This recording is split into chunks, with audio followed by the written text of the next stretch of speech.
स्त्रीत्वाची सर्वात आनंददायक अनुभूती म्हणजे आई बनणे. स्त्रीसाठी हा एक अविस्मरणीय आणि खास असा अनुभव. परंतु बाळंतपण म्हणजे स्त्रीचा पुनर्जन्म मानला जातो. यात बाळंतपण कोणत्या पद्धतीने झाले, म्हणजे नैसर्गिक पद्धतीने की शस्त्रक्रियेद्वारे, यावर काही बाबी अवलंबून असतात. नैसर्गिक प्रसूतीत निसर्ग आपल्या नियमानुसार आणि वेळेनुसार बाळाला जन्म घ्यायला भाग पाडतो. यात बाळ आणि आई दोघांनाही त्रास हा होतोच. बाळ वेदना सहन करत रडत जन्माला येतं, तर आईलाही यात असह्य वेदना सहन कराव्या लागतात, म्हणून तिचाही पुनर्जन्म होतो. तर शस्त्रक्रियेद्वारे जन्माला आलेल्या बाळाला आणि आईला विशेष त्रास होत नसला तरी आईच्या पोटाला टाके पडलेले असतातच. त्यामुळे प्रसूतीनंतर त्रास हा होतोच. मात्र प्रसूती कोणत्याही प्रकारे झाली तरी बाळंतिणीची काळजीही घ्यावीच लागते.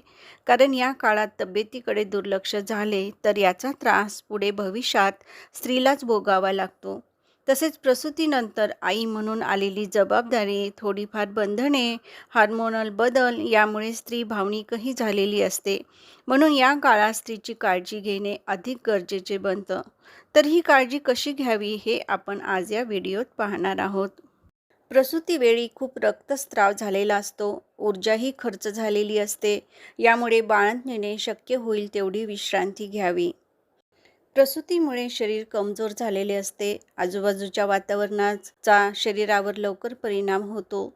सर्दी, खोकला, ताप येऊ नये म्हणून, शरीरात वात वाढू नये म्हणून कान, माथा रुमालाने बांधून ठेवावा.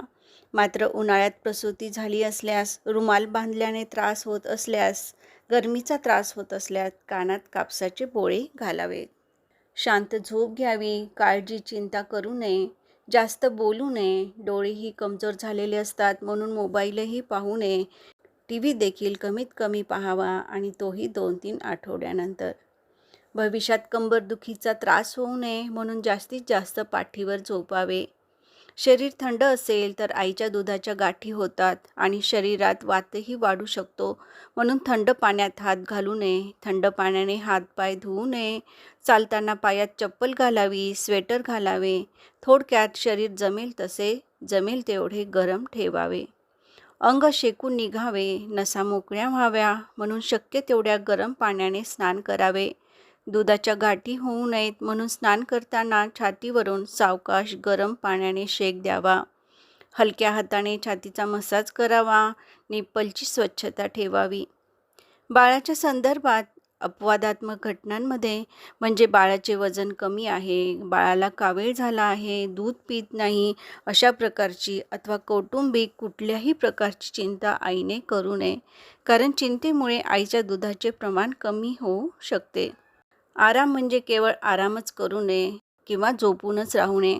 घरातल्या घरात सावकाश फिरणे, चालणे चालू ठेवावे. स्वतःची आणि बाळाची काळजी घ्यावी आणि आनंदी राहावे.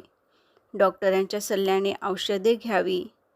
परिपूर्ण आणि ताजे सकस म्हणजे विटामिन, लोह, प्रोटीन, कॅल्शियमयुक्त जास्तीत जास्त द्रव स्वरूपातील आणि पचनास हलका असा आहार घ्यावा.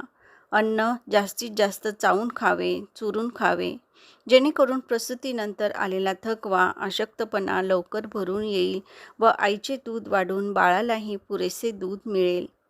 पोट वाढू नये म्हणून पोटाला पट्टा बांधावा, पट्टा वापरावा. उकळून कोमट करून तांब्याच्या भांड्यात ठेवलेले पाणी भरपूर पण गटागट न पिता सावकाश प्यावे.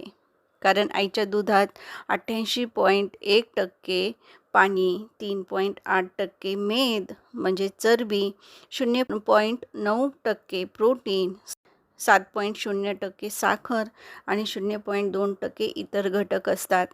आईच्या दुधातच भरपूर पाणी असल्यामुळे बाळाला वेगळे पाणी पाजण्याची आवश्यकता नसते. पण उन्हाळा असल्यास योग्य ती काळजी घेऊन डॉक्टरांच्या सल्ल्याने उकळलेले पाणी पाजवावे.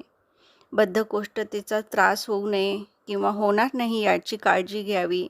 त्यासाठी जेवणात तुपाचा भरपूर वापर करावा. आरामासोबत शारीरिक हालचालही करावी. कोरडे अन्न न घेता द्रव स्वरूपातील घ्यावे. पुढच्या व्हिडिओत आपण बाळंतणीच्या आहारासंदर्भात, म्हणजे नाश्त्याला, दुपारच्या जेवणात, रात्रीच्या जेवणात काय द्यावे या संदर्भात माहिती घेणार आहोत. धन्यवाद.